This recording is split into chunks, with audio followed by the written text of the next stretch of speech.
on one right now. He's got 30.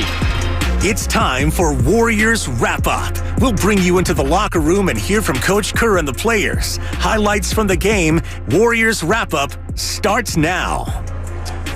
Well, that looked like Golden State Warriors basketball. Evan Giddings here, live from Thrive City at dumpling time, in fact. And look, I got a lot of great food in front of me, got a lot of great company around me, and it is all good vibes in this building right now and right outside of Chase Center because of what the Golden State Warriors have now done in their last 4 games, which is put together successive wins. Of course, Brooklyn, Portland over the weekend, the marquee victory on Tuesday against Boston, and then here tonight with the return of Jordan Poole at Chase Center.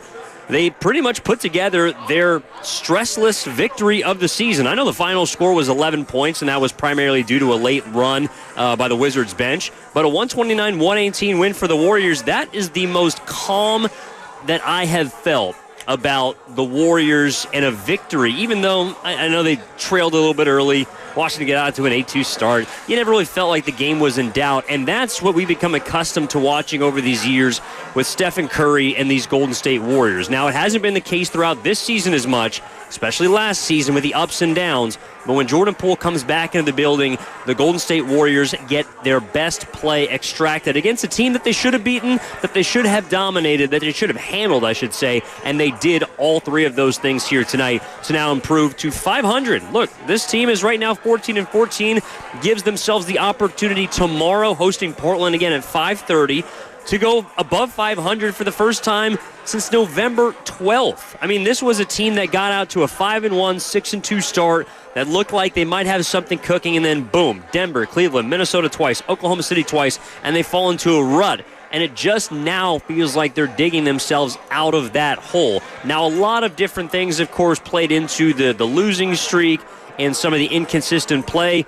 But tonight, you had no Draymond Green. You knew that. You had no Gary Payton II. You knew that. You also find out before the game that Andrew Wiggins is missing this game with an illness. And yet the Warriors did not skip a beat. In fact, they did not skip a beat to the tune of Stephen Curry scoring. Very similar to a lot of former Warriors teams. 30 points, 27 minutes, rested for the entire fourth quarter as the Warriors pretty much cruised in this game. It was a collective effort, and there's a lot to get into, and I can't wait what people have to say about this game at 888-957-9570 is the number. Feel free to call in. Also the number for the Comcast Business text line. What's up to everyone on YouTube? I see you doubling Marge, my guy TJD with back-to-back double-doubles. By the way, that puts him in a company with 3 rookies now, himself included. That's Chet Holmgren and Victor Wembanyama. Trace Jackson-Davis now the only 3 rookies to have registered double-doubles in back-to-back games. How's it going? See, everyone's been so friendly here at Dumpling Time. Feel free to stop on by if you're listening on your Odyssey app on the way out. If you might be watching on YouTube on your phone, feel free to stop by Dumpling Time. Grab some amazing food here at Thrive City, and if not, we appreciate you tuning in. Aussie Rules on YouTube. Kuminga getting on the glass. Committing effort. I think Jonathan Kuminga, to me, has come into his own. I mean, even going back before Draymond Green got suspended, I know that's where a lot of people's minds are going to go, but Kuminga has been playing the most consistent basketball of his career. And statistically, there were some stretches last season in which he was really good. I don't want to take that from him. But to me, the difference is the confidence that Kuminga is playing with. In a lot of games prior, it looked like Kuminga was going so fast that he's an uber athlete, probably the best one on the team. He can get up and down the court with the best of them, and he did so tonight. But even with how explosive he is, the game looks like it is slowing down for Jonathan Kuminga. And as a result of that, this is now the 8th straight game with double digits. He was efficient tonight. It didn't even feel like he really had to work for his buckets. And this is why, like, Kuminga's a different player, certainly, than the guy that I'm about to talk about. But Andre Iguodala was someone to me that was always a nuisance and a pest defensively. And then pretty much didn't have to get his own shot offensively. Could if he wanted to, could take it at the rack. But was a guy that pretty much could walk his way into 10 or 15 points in his heyday. Kuminga, in my opinion tonight, he walked his way into 22 points. I also want to highlight the fact that, yes, he was 9 of 11. He only took 2 threes, and both of them were wide open looks. But I didn't think Kuminga settled. He was obviously active defensively, active on the offensive glass, had a great tip dunk, and also had a steal. and he's able to get this team some easy baskets. And again, against a team like Washington, they're by no means world beaters. They're 5-23. They're 3-15 on the road. But this is a team that the Warriors should handle at home, and you would expect them to control it wire to wire, which, again, they didn't. The first quarter, there was a little bit of a blip that they overcame. But then after halftime, 3-point game, 63-60. Jordan Poole hits a late three to cut it to 3. And then you kind of look at the third quarter, and you wonder exactly where this game's going to go. And I thought that pretty much everyone in the second half played together, played intelligent, played confidently, and they played like a team that knew that they were better than the team on the other side. And I'm sure they knew that the entire game, but for them to establish that in the third quarter and for Curry really to pick it up in that third quarter in which the Warriors score 38 points, Curry has 4 3-point shots made in less than 6 minutes, basically. Ended up with 13 in the quarter, 30 for the game, 8 of 13 from downtown, 9 of 18 from the floor, also 7 assists. Like, I know that, and this is where the plus-minus numbers probably going to lie a little bit for Curry. Like, he was a -1 tonight, and that's probably because he was on the floor to start. Starters have a bit of a slow start, yada, yada. But in that third quarter, to me, you saw the change. Like, Steph, I thought, let the game come to him in a way that we've certainly seen throughout his career, but it's been ups and downs throughout the season, I think, because he knows that he's had to be more aggressive, especially as a scorer, with how up and down the offense has been. Tonight, I thought he let the game come to him. To me, he was a point guard in the first quarter. You saw that with 5 assists in the first 15 minutes. And then I thought he was a shooting guard in the third quarter when he began to hunt. And when Washington kind of inexplicably was just like sagging off, and I don't know if he sort of set that up, Steph did, because he was a little passive in the first quarter.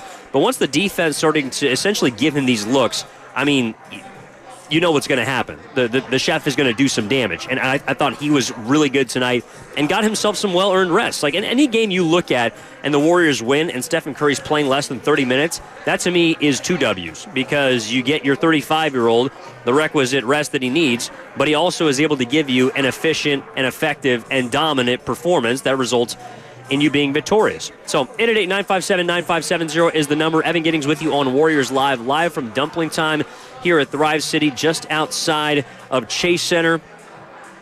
And just going through some of these texts on the Comcast Business text line. A lot of understandable, Jordan Poole commentary coming in. Jordan Poole, 25 shots, volume shooting. I think, look, and that was a major storyline of this game. To me, here's what I have to say about JP. I thought that Jordan Poole's reception and standing ovation, honestly, from being inside Chase Center tonight, saw probably 90 to 95% on their feet, and Jordan Poole seemed very appreciative of that. I thought the reception was deserved. I did not necessarily expect it, though, because of the acrimonious ending in his time in Golden State. So I was honestly proud. I was happy to see that the majority of Warriors fans gave the love to this kid that helped them capture a 4th championship. And you saw him before the game. Poole was embraced by his teammates. The crowd was loving him during the ovation. And then he also showed love after the game. I don't know if many people saw this. Shout out to my guy Chris here at Dumpling Time. Take it easy, brother. I don't know if you guys caught this after the game, but Jordan Poole was signing autographs for fans after getting dapped up. He had a jersey swap with Kevon Looney, and he was sitting there being a man of the people. So I thought it was good from multiple perspectives, and also it was classic Jordan Poole. Like, you want to actually talk about what happened in the game? It was a classic vintage, almost Jordan Poole game from what we know, which is 25 points. 7 of 21 from the field, 3 of 12 from 3, 8 of 9 from the line. Definitely was not the worst player for the Wizards tonight, and I thought, hit a couple of stretches. But it was a JP, I'm just going to let this ball fly type of game. And it's something that he's done a lot in Washington. So I want to hear from you, whether it's about Jordan Poole, whether it's about what you thought of this game, whether you thought about where the Warriors are at right now, 14-14, 500, 2 games above 500 at home, by the way, starting to stabilize at Chase Center, and then they have a chance to go above 500 tomorrow against another beatable team in Portland. So 888-957-9570 is the number. Let's get out to Junior in Pacifica. What's up, Junior? On with Evan on Warriors Wrap Up here on 95.7 The Game. What's up? Evan, it's great to hear from you. I love watching the game. And the thing I want to call attention to is the kingdom. Uh-oh. This last 3 or 4 games, It's a night-day change. He's walking around. Don't know belongs on the court. It's wonderful to see. Interesting. No, Junior, it's kind of tough to pick up your call there, but and correct me if I'm wrong, feel free to text in at 888-957-9570, but it sounded like the gist of the call was there seems to be a different energy. Like the vibes are absolutely different for the Golden State Warriors right now. And I don't know whether it's because of the absence of Draymond. I don't know whether it's because Steve Kerr has obviously given more trust, and these younger players have earned Steve Kerr's trust to the point where Trayce Jackson-Davis played another 25 minutes tonight, got more minutes than Kevon Looney, got more minutes than Dario Saric. I know he came in off the bench, but 10 points, 15 rebounds, 5 offensive boards, a block. I mean, catching lobs. The Warriors, I don't have a number for it, but the amount of alley-oops that they threw tonight, whether they were successful or not, almost had me feeling like this was a team from before the pandemic. Like this was a 2019, 2018 team that had a big that finally can get to the basket and poses a lob threat, but also one that you have to respect on the other side. To me, that's where Trayce Jackson-Davis and his impact has become magnificent for Golden State is you always have to be aware of where he is around the rim. And one thing that I was really concerned about at the beginning of this season, and even kind of had been up until the last few games, was look at the team stats every single night, and you see the points in the paint discrepancy between the Warriors and their opponent. To me, Trayce Jackson-Davis, not completely, but his presence allows openings for other players. I also think Kuminga has been much more focused and aggressive at attacking the rim. Brandon Pochemski has been burrowing into the paint. Chris Paul has been looking to set up different players on the inside. I think that all of that combined, to me, allows for the Warriors that offensively they are more free-flowing. They can play with more pace, and they also tonight took care of the basketball. I know they had more turnovers than Washington, but 12 turnovers for a Warriors basketball team that's moving the rock, to me, is a very good place to be, and the guy who embodied that to me was Chris Paul tonight. You look at, and this is where I talked about how plus-minus lied as far as Steph's line is concerned. Plus-minus did not lie with Chris Paul's line tonight because he scored only 4 points. He was 2 of 7. But he had 10 assists, 7 defensive rebounds, which was tied for the second most in the team tonight, but a plus 27 for Chris Paul in 25 minutes, and he was a major reason why they were able to gain separation in that third quarter. He, along with Trayce Jackson-Davis, because I do want to also throw him in there too, I think the chemistry that they have already created together, to me, as a bench unit. Right now, I love the fact that Chris Paul and TJD are able to come in off the bench. They did so earlier in the game, immediately go on a little, +9 run, +10 run to end that first quarter and stabilize things after the starting lineup got out to a bit of a slow start. I thought the second unit was really good again tonight. And you look at the whole team, 6 players in double digits, including Trayce Jackson-Davis. So to me, like the combination of CP3 and TJD, who I want to touch on a little bit more in a bit, I think has been awesome for this team right now and a big reason why they're playing some winning basketball. I want to get it back out to the phone lines, though. Hit Chino in Patterson. What's up, Chino? You're on Warriors Wrap-Up with Evan Giddings on 95.7 The Game. How you doing? How you doing, man? Yeah, exactly what you were saying. I have a question. What do we have to do to get actually Trayce Jackson to start over Looney? Ooh. I know there's going to be a lot of these questions. And, in fact, one thing that I continuously thought of throughout this game, that's a fantastic call, Chino. Appreciate you chiming in here on Warriors Wrap-Up, is the fact that if the Warriors continue to play like this, and they'll probably lose some games. They actually got a tough slate coming up next week, beginning first with Christmas, and then a tough five-game homestand. But you look at the way that the Warriors are playing. Mike Dunleavy Jr., whenever Draymond Green comes back, when Andrew Wiggins starts to play a little bit better, there's going to be some really difficult choices to make with this basketball team. And it's probably going to have to come down to Steve Kerr. And I've come down Kerr's road for the beginning of the, maybe not the beginning of the year, they're playing good basketball, but primarily the losing stretch in which it seems like there's a little bit of distrust with the younger guys. I do think that we have to stop saying, well, what happened to this guy? Or where was this guy? Because to me, as much as, Kuminga probably should have been playing more. Podziemski probably should have been, Trayce Jackson obviously should have been playing more. to me, they're playing now, and they're impacting winning basketball. So I know the Warriors could probably be in a better spot. They might have a better record. Who's to say? To me, I want to focus on what these players are doing now, on what these young guys are doing now, and the amount of leash that Steve Kerr is giving them now. Now, there was an interesting stretch in the second quarter that actually allowed Washington to get back into the game. It was kind of a weird, four-guard lineup that Kerr went to, which featured, of course, the fan disc favorite, I feel like at this point, Corey Joseph, or at least the way that's the way it felt on Media Row. Like, every time this guy comes in the game, people just start to, get a little bit itchy. And the Wizards kind of went on a little mini stretch there down the end of the second quarter, made it close, and then the Warriors returned the favor in the second half. So to me, I don't know. It's really weird the four-guard lineup situation there. To me, I think it's because Kerr is trying to create a situation where he doesn't have to play the OG's major minutes, and of course they didn't have to do that in the fourth quarter because they're winning by a lot. But I just wonder how he'll reevaluate those kind of 5 to 6 minute stretches in which this team can let other teams get back into games. And if you walk into halftime with a 10-point lead as opposed to a 3-point lead or even an 8-point, 6-point lead, Poole doesn't hit that three-pointer at the end of the half, you're looking at 6. I mean, maybe you're in a better position. I wonder where the trust is in a four-guard lineup for this team. Now, it doesn't have to do with rebounding. Like, one thing that I was looking at before the game, and we were talking about on Warriors Live, was the fact that the Warriors are the number one rebounding team in the NBA. They're also the number one offensive rebounding team in the NBA. And lo and behold, they're also the shortest average team in the NBA across. They are 6'5" as a roster. They are one of 11 teams without a 7-footer. And yet they are the best rebounding team in basketball. Make that make sense. I know one of the reasons they were a great rebounding team tonight because Trace Jackson-Davis was giving you everything and more. Uncle Looney, shout out on the YouTube chat. Kuminga, TJD, those guys look great tonight. I'm with you. I'm also with Ed Botello on YouTube. Kerr is in a tough spot.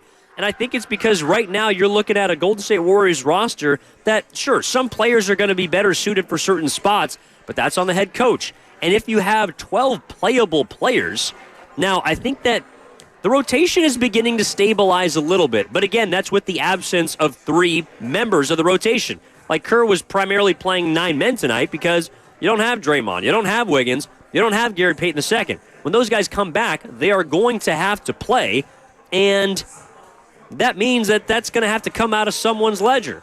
To me, and I understand our caller asking about when TJD is going to start over Looney, and I don't think that's out of the question if TJD continues to play well. But to me, Looney actually did not play that bad tonight. I know he's had some rough games, but in that third quarter when the Warriors made their run, Looney was in the game. He was a +9 in the third quarter and was doing some things to help the Warriors. So I know that TJD's been much more impactful and is going to push him, but I would love to see him get pushed. I would love to see Looney get pushed. Just like I would love to see Kuminga continue to push Wiggins, taking his spot in the starting lineup and doing everything with it. Just like I love the fact that Brandon Pochemski is getting a chance in the starting lineup, is pushing guys. These younger players are pushing the veterans, and I think we're also seeing it manifest itself into a player like Klay Thompson. Klay Thompson had been coming out of his shooting slump even a couple weeks ago, but I think that with the added energy and pace and free-flowing style of basketball that these young guys have gotten the Warriors back into, along with being spearheaded by Stephen Curry and Chris Paul, I think Klay Thompson's been allowed to, kind of like Curry tonight, kind of like Kuminga tonight, just play within a rhythm.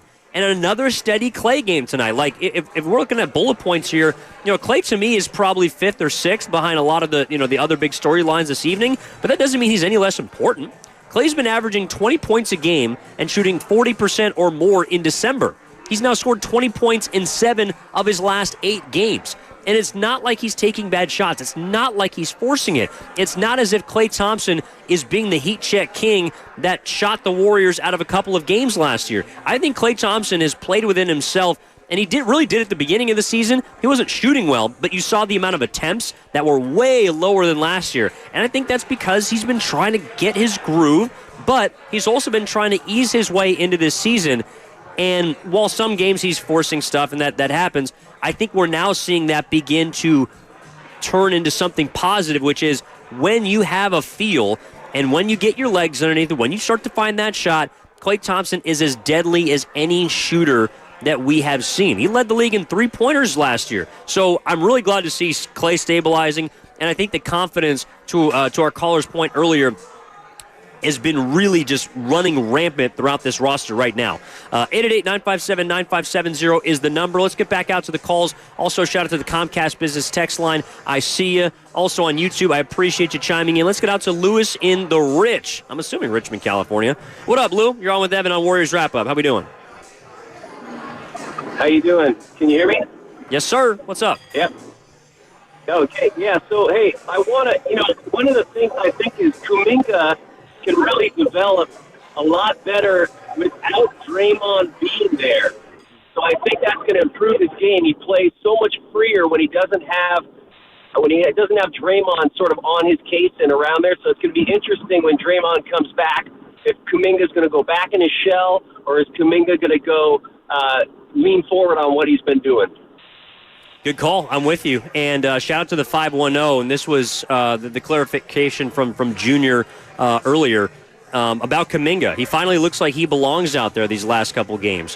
For the 510 again, I can't believe we're doing this well without Draymond Green. That's what Lewis is talking about. And while I can believe that this team is able to play well without Draymond Green, I still yet do believe that this team can be helped by him. Now, that doesn't mean I want Draymond to come back immediately and be playing 30, 35 minutes. But what I think that Draymond Green is going to have to do, if and when he comes back this season, is he's going to have to fit in. Like, this team is playing good basketball. If they continue to play good basketball, Draymond Green is going to have to figure out how he can be a positive to that. And if he can't, well, then we're going to have to reevaluate some things. But it's one of the reasons why I feel like Draymond is going to probably come off the bench when he returns, because of the emergence of someone like Jonathan Kuminga.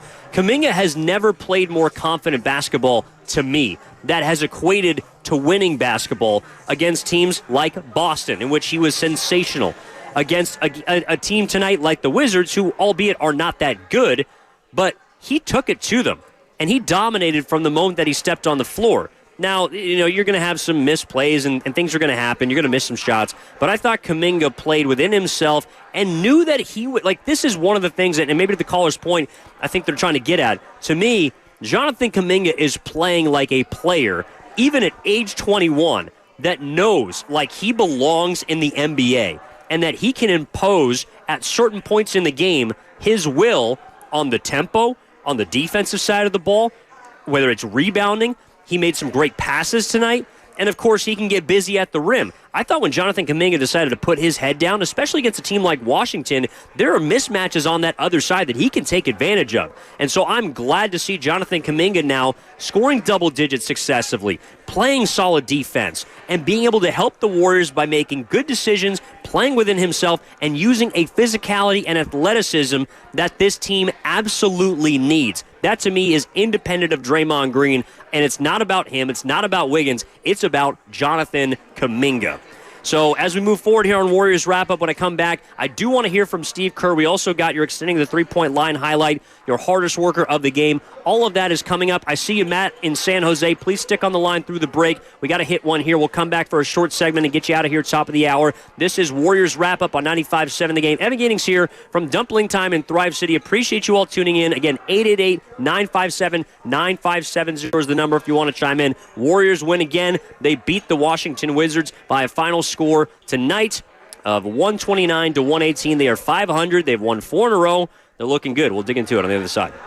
Prescriptions require an online consultation with a healthcare provider who will determine if appropriate. Restrictions apply. See website for details and important safety information. Subscription required. Price varies based on product and subscription plan.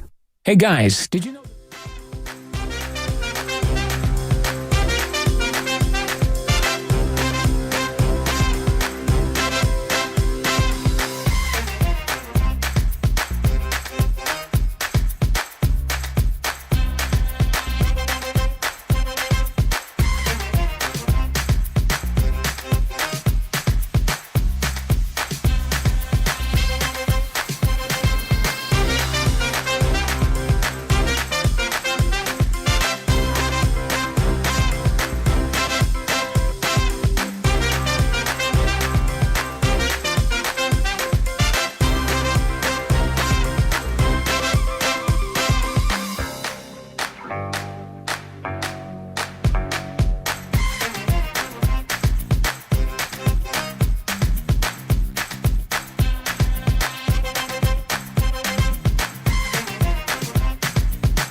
set a screen for him down the lane, gets the lob and slams it down.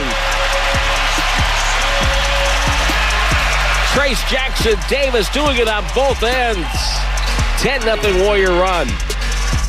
Now back to Warriors Wrap-Up on 95.7 The Game. That was your voice of the Golden State Warriors, Tim Roy, as always, all 82 right here on your home for Warriors basketball, 95.7 The Game. This is Warriors Wrap-Up. Evan Giddings with you here live from Thrive City at Dumpling Time. I can't lie, I've been digging into some xiao bao or some shang bao. I apologize. Also some flank steak fried rice they got here, which is just absolutely delicious. And I apologize to a couple of these workers because it's going to be a little bit cold by the time I'm done here, but I would recommend that everyone gets out here in order to enjoy some of the fantastic cuisine. Was at Ballast Point earlier for pregame.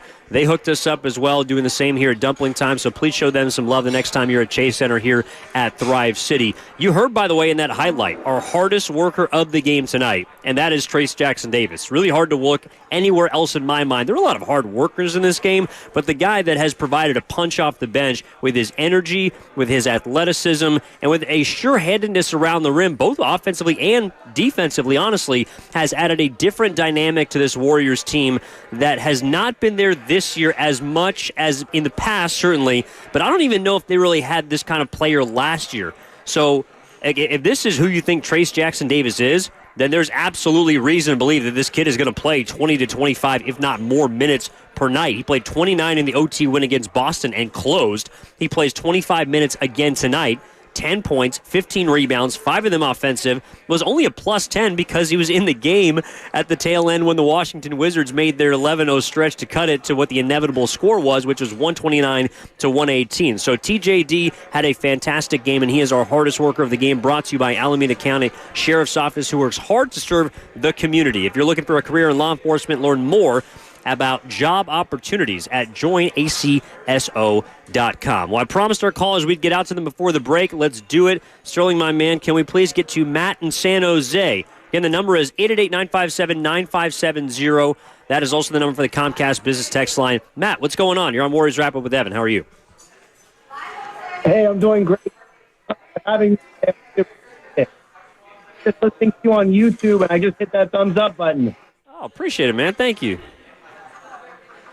I just got a quick question for you on the post-game show, and my question is that there's an argument to be made. Does Draymond Green come off the bench in his return?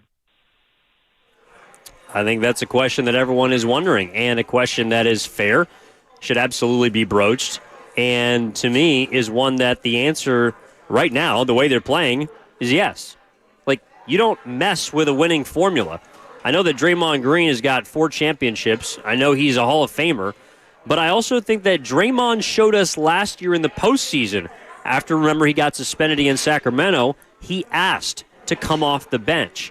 And I think that Draymond's a smart enough player to know that he can get back into the starting lineup. And maybe he can't, but to me, when you work your way back, especially from the position that Draymond is in, where he is going to have to prove and earn every single bit of confidence that we have in him moving forward, because right now, we don't know if he's a changed man, if he's the same, if his attitude's going to be any different. I mean, by the time he comes back, he will have been suspended or ejected for more than half the game so far this season. So I think he's got a lot of personal work to do to earn back the trust, of course, of the fans out there, but the team as well. So in order for him to prove that he is moving in the right direction, I don't think he's going to be changed by any means. But to me, a perfect step to show that you are moving in the right direction is to come off the bench.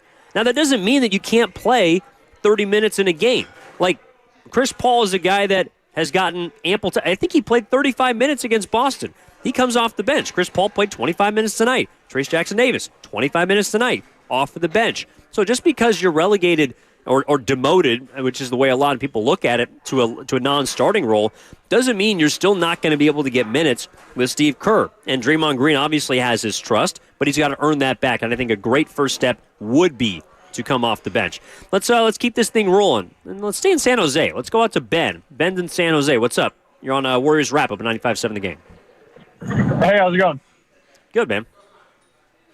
I think the Warriors have had in the last 4 or 5 years, it's not each year, but we draft a big guy who's springy and that we love. We were super high on Jordan Bell, Eric Paschal, Damian Jones, obviously Wiseman, and now I feel like it's Trayce Jackson-Davis, and I'm wondering why should we trust him? At what point can we trust him? Is he different than these guys, or should I not get my hopes up yet? Because it's been a good stretch, and I'm into him. Yeah, definitely. No, I think that's a fair question. The Warriors have had a lot of rookies that people have liked, and I mean, look, I'm not going to sit here and say I expect Trayce Jackson-Davis to be, a double-double machine for the next decade. Like, players change, leagues adapt, but for right now, Trayce Jackson-Davis has been a positive. And I think, more importantly, which is why you yourself are into him, and I think a lot of people are, I don't know anybody that's not, is because he's a great complement to what this team has been and what we believe that they can get back to, which is a team that can utilize and has. Honestly, you look at the 2015 through 2019 Golden State Warriors teams, they've always pretty much had a lob threat or a big that can defend the rim. Now, I know TJD's not a traditional 7-footer, but to the Comcast Business text line, to their credit, they enlightened me earlier in the week when I was on with Steiny and Guru. Like, I didn't realize that TJD was as much of a shot blocker in college as he was. And he averaged like 2.5 blocks per game his senior season. So this is a guy that has instincts on the defensive end that also match up with how he plays offensively. I don't know if he's a perfect player. I'm sure there's some things that he's going to be able to improve in his game. But to me, what he is a player that has played over 120 games of college basketball, that knows how to work with a system, and that is able to check his ego at the door as, of course, a second-round pick, but also a guy that knows he's got to earn his minutes and earn his way in. Like, TJD's not been given everything. He's also the son of a former player in Dale Davis. He's a consummate professional, it does appear. And he's also, he said it in the postgame today, playing with a chip on his shoulder because he was taken 57th overall, and he thought that was too low, and it's clearly looking like that was too low. TJD's looking like the steal of the draft right now, along with Brandon Pachensky, who was taken 19th overall. So right now, the Warriors, if you are not in love with their rookies, I got bad news for you because they're going to be playing a lot more. And sure, there's some things we're going to learn about them. They're not always going to be great, but I think that the difference with these two rookies is that, and I'm including Pachensky in there, they, to me, fit the system for a team that's ready to win games. Maybe not a championship yet, but win games, as opposed to the guys you mentioned, which were a little more plug-and-play. The teams were already great that they were on, the KD teams, the Steph teams, that include Jordan Bell and the likes, and then the Paschals, and I don't know if you want to throw, who was it, Marmy Spellman? I know people went through a phase with him. Those were players on bad teams, or a bad team, and so I think we got to see a lot more of them than we probably should have. Let's hear from the head coach and Steve Kerr right before we get to the top of the hour. I do want to hear what he had to say after this game, and let's take a listen to what Kerr thought about the win. Trayce last game, but just like what new dimension and having a center like him, what does that bring to your team? Yeah, Trayce is fantastic. I mean, he's controlling the glass. He's 15 rebounds tonight, and he's a lob threat. You saw a couple plays there where he dove to the rim and guys found him, and even when he doesn't get the ball on those plays, he's pulling the defense in, opening up other people. So he's really giving us a different look at that spot, and he complements Loon and Dario really well. Over the past, really since you've been here, you've never been a team centered around a center, really plays a lot through a center. Can you think of anyone that you've had on your rosters that might have looked like Trayce, or is he just really just something new for you? I think people forget we used to have 5 centers on our team. For a few years, everyone wondered why we had so many centers, and now they all ask why we don't have any. But, my first couple of years, we had Andrew Bogut, and we ran a lot of our offense through him at the top of the key, and he was a master of dribble handoffs and diving to the rim. That's pretty high praise. He's got a long way to go. Trayce does to become Andrew Bogut, but it's a similar threat. Trayce is also a very good passer, like Bogues was, but just being able to run those dribble handoffs and dives, and that's the guy that I think of. I think.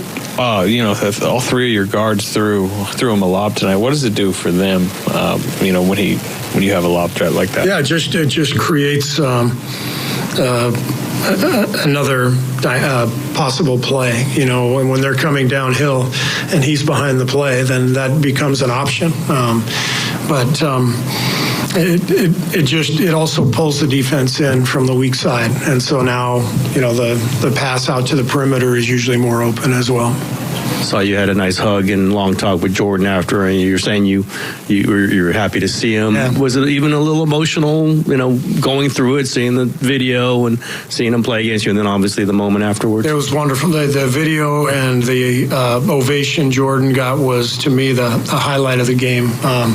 So well-deserved for what he did for our organization and for our fans and players and coaches, just the work that he put in, and obviously becoming a key member of a championship team. Jordan deserved that ovation. It was wonderful to see.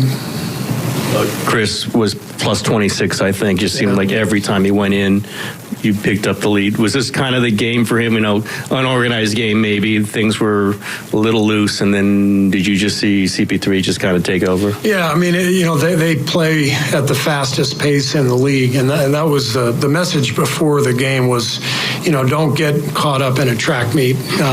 You know, we need to make them guard and get great shots, not just decent ones. And, you know, the first 5 minutes, we took a bunch of ill-advised shots, and they raced out to a lead. So Chris came in immediately, and the game settled down. But that's what he does. That's who he is. He's, you know, one of the great point guards of all time. And seems like every game you look at the stat sheet, he's got 8 or 10 assists and 1 turnover, and you know, he's plus whatever 27 tonight. So Chris is he's a genius point guard, and we're lucky to have him. That was Steve Kerr, head coach of the Golden State Warriors, here on Warriors Wrap-Up. Evan Giddings with you live from Thrive City at Dumpling Time after the Warriors defeat the Washington Wizards to move to 500 by a final score of 129-118. And so many points there that I think we can digest as we kind of move toward the latter stages of tonight's post-game show. By the way, you're listening to 95.7 The Game, KGMZ, and HD1 San Francisco, always live on the free Odyssey app, Twitch, and YouTube. I kind of want to start with where he ended. Now, I do think, well, number one, the Trace Jackson Davis comp to Andrew Bogut is absolutely magnificent, very high praise. That is not someone that I think a lot of people, I don't know, really understand, even myself sometimes when I was watching that 2015 team, just how important he was to what they did. Now, Bogut was such a smart player as well as athletic, and what he was able to do as a passer is probably the place that TJD can improve, but he shows some smarts, and he knows where to go with the basketball, so I think that's absolutely possible. But the fact that he's able to be a lob threat like Bogut was, to me, is such a difference between this season and even the beginning of this year as well as last year, so I thought that was high praise. But Chris Paul, to me, and to kind of tie it into the Jordan Poole aspect of this game, because naturally those players are going to be linked because of the trade. To me, Chris Paul, this was a great game for him. And he looked like the Chris Paul from the first 6 or 8 games of the season that was continuously wrapping up, you know, plus 20s, plus 25s. You don't always see it as far as the statistics, but there's a reason why Chris Paul right now has the second best assist-to-turnover ratio in basketball. He right now is racking up over 6 assists for every turnover, and he did it again tonight with 10, and he only turned it over once. So I think Chris Paul, in comparison to Jordan Poole, and I love JP, and I was on my feet cheering for a guy that helped the Warriors bring home a 4th title, but Chris Paul is the right backup point guard for Golden State, with all due respect to Jordan Poole. And to me, you see it in multiple areas, not just, of course, his impact on the floor, like Kerr's saying, the steadying presence whenever he comes into a game, knowing how to either slow things down or also speed things up. We saw him push a ball up ahead to Trace Jackson Davis. We saw him push a ball up ahead to Jonathan Kuminga. He's imploring the younger guys. Like Chris Paul has been an empowering presence for those younger players. I wholly believe this because it's also been a case for him throughout his entire career. He has gotten greatness out of young guys. Even though he hasn't been on a championship team, he does have a track record of helping younger players. And so I'm glad to see that manifests itself here in Golden State and has in the last, couple of months, the last couple of weeks with Trace Jackson Davis. But to me, also the leadership aspect. Like there was a moment on the bench. I don't know if people saw it watching on TV on NBC Sports Bay Area, where you can catch Bonte Hill, of course. But there was a moment where he was joking with Klay Thompson, and I'm pretty sure the camera caught him flipping him off. Like, he just threw the bird up at Klay and got a laugh out of the bench. It was during a timeout. And that to me is, maybe not leadership in the traditional sense, but you can tell that is a guy that already, he already had respect, I think, from everyone on the team even before he got there. But to me, he had a place in which to go now that he can, thank you, Sterling. Our network coordinator, Sterling Bennett, back at studio, just sent the video. Yep, and there's Chris Paul flipping off Klay Thompson, who's loving every second of it. That's the kind of vibes right now that the Warriors are playing with, where they can flip each other off, and it is all love. And, in fact, it's helping them probably play better. So Chris Paul, I think, is the right backup point guard for this Warriors team. Not to say that Poole can't go on and be successful in the rest of his career, but I think for what the Warriors are trying to accomplish, Chris Paul is the right guy for them right now. I was also happy to see again that people embraced Jordan Poole before the game, that people embraced him after the game, that he was out there signing autographs. And I've told this story on the air multiple times this week, but the first jersey that I bought for my brother when he moved to the city and started going to Warriors games was a Jordan Poole jersey, because my little brother loved Jordan Poole. And I think a lot of people felt that way about him. Even if he didn't have a great ending to his career, he still did some great things for this organization. So I was glad to see him get some love and then, go out and pretty much do what Jordan Poole does, which is take a lot of bad shots, make some of them, have some fun, and unfortunately when you're playing with a team like the Wizards, you're probably also going to be taking an L home with you. Trayce Jackson-Davis is going to continue to push Looney. He's going to continue to push other players for more minutes. Again, second career double-double in a row, joining Victor Wembanyama. Chet Holmgren is the only rookies with consecutive double-doubles in point and rebounds this season. Saw another steady Klay game. He averaged 20 points and 40% from three-point range in December. 20 points in his last 7 of 8. He's playing well. Jonathan Kuminga looks like he is going to be a dude for this team. For the 510, I'll give you a 3. Let Chris Paul flip it. Yeah. So this is actually an interesting comp from the Comcast Business Text line. Chris Paul is doing what Sean Livingston did as the backup point guard. I think they're very different players, but I'll meet you halfway that their impact is similar. They get it done differently. Chris Paul doesn't really have a midi the way that Sean Livingston could just pull up and just midi people to death. But Chris Paul is probably more of a facilitator than Livingston is. He's not going to be a guy that scores 20 points a whole lot this season, but you look up and he's got 10 double-digit assists. It seems like every other game. He's not turning over the rock. So I'm with you that there's a steadying veteran presence on the bench that is much needed for the Warriors now, similar to how Sean Livingston was able to provide that for 3 championships. Shout out to our YouTube chat. Hey, thank you, Merle. Merry Christmas and Happy Holidays. Well, I don't know if I'm the best. I'll take it. Right now I'm trying to work my way up from the bench, hopefully in TJD fashion. But no, Merry Christmas and Happy Holidays. This is obviously a great time of year for everyone, but a great time for the Warriors to be playing well because a lot of people got time off. Maybe you're doing your last week of work this week. Maybe you get next week off. You get a chance to sit back. You're inside more because it's a little bit dreary. It's been wet lately, unfortunately. And so I think a lot of people have been really fixated on where the Warriors are and where they're going. And right now, it looks like they're going in the right direction because they got a chance to be above 500 for the first time since November 12th if they win tomorrow against Portland, and I believe that they can. So, looks like they're also wrapping up here at dumpling time.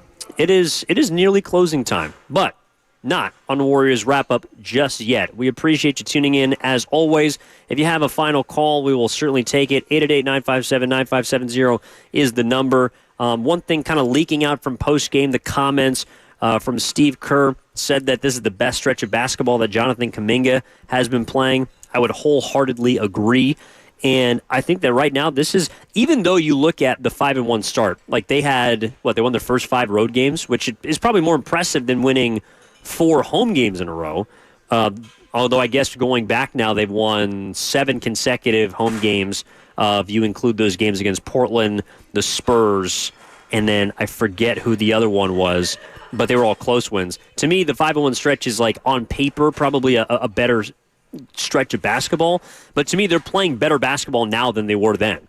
And I don't know if it's because of the absence of Draymond. I don't know if it's because at the time Wiggins was in the starting lineup and he wasn't playing very well, and Kerr has had to go away from him. He didn't play tonight. I don't know if it's because GP2 was in the way of Podziemski. Not to say he can't help, but Podziemski was not going to get those minutes immediately, and now he's in the starting lineup and he's helping winning basketball. You look at this new starting five for the Golden State Warriors, and when I say new, not necessarily that new, but after Phoenix, Steve Kerr made the switch Thursday, December 14th. I think that's a date that we can kind of mark at this point because the Warriors right now are 4-1 since they made those starting lineup changes. And since Kuminga's been in the starting lineup, since Podziemski's been in the starting lineup, I think that also has helped Curry. I think it's helped Thompson. I think even though Looney hasn't been playing well, Kerr's been unafraid to go away from him when he needs to. I thought Looney played better tonight, but overall he hasn't been great this season. TJD has been more impactful in the last week for sure, and I hope he can continue to do it tomorrow. But this new starting lineup for the Warriors is 4-1 right now. And again, that's why we talked about earlier when Draymond is going through motions off the court, he's going to have to look at what they're doing right now and see how do I fit that. So TBD, but I'm very excited for where this team is going. It is time for extending the three-point line. Curry in transition, takes it quickly down the near sideline, backs up, shoots a three. It's good! Only player on earth where you would say, okay, it's okay if he shoots it. I think he meant to pass it to Clay. Yeah. He's kind of backed into a three-pointer. Tim and Tom on the call there for 95.7 The Game. That's extending the three-point line, brought to you by West Coast Men's Health, successfully treating men for ED and chronic pain. Visit westcoastmenhealth.com. Just a ho-hum night for Curry. 30 for 30, 27 minutes, didn't play in the fourth quarter, and he just took advantage of a Washington team that I thought was pretty lackadaisical. That was just like there was 1-3. I think it was the fourth one he made in the third quarter. You can go and run the tape. Corey Kispert is like 2 feet in front of the free throw line, and he's not even on the three-point line. And Curry's rising up, and it's like, okay, I guess you're technically contesting, but you're not affecting the shot whatsoever. And this guy's already hit 3 threes in the first 4 minutes of this quarter. Can we please put a hand up or get in his jersey or try and do something? The Wizards did not play with much intelligence tonight at all, and that's probably one of the reasons why they're 5-23 now. But Curry was like, dude, if you're going to give me that, do you know who I am? Do you know the number on the back of my jersey? Have you read my resume? So I thought Curry in the first quarter was really good as a facilitator, and then once he started to find his shot and began to hunt, he was efficient and got it done early enough for the Warriors to replace him and take him out for the fourth quarter to get some well-deserved rest. Because, again, this was another game that I think was a perfect scenario moving into tomorrow, which is you got a back-to-back home slate with Washington and now Portland. But if you can get through this game win-handedly, again, this was the most stress-free home game that I can remember this season. And for you to do that, that gives you a better chance to go out and win tomorrow. They were a little flat at the beginning of the game, and I don't think that's out of the realm of understanding because you just played an extremely emotional, just staggeringly, emotional game against the Boston Celtics in overtime, and you won. But then you get a couple of days off, you settle down, and then a Washington team comes in and makes, I think, 7 of their first 10 shots. So I had no doubt that the Warriors would be able to get themselves off the canvas in this game. But now against Portland, okay, Sin, can you make it a situation where you're winning wire to wire? And I think the Warriors are in a really, really good spot right now. Floyd Smith, J.K. relaxed. 4 or 5 games has been an amazing difference. I don't know if that has to do with Draymond's absence. It could. It could be that Wiggins has taken a back seat, that Kuminga's been empowered by Kerr in the last week and a half. I think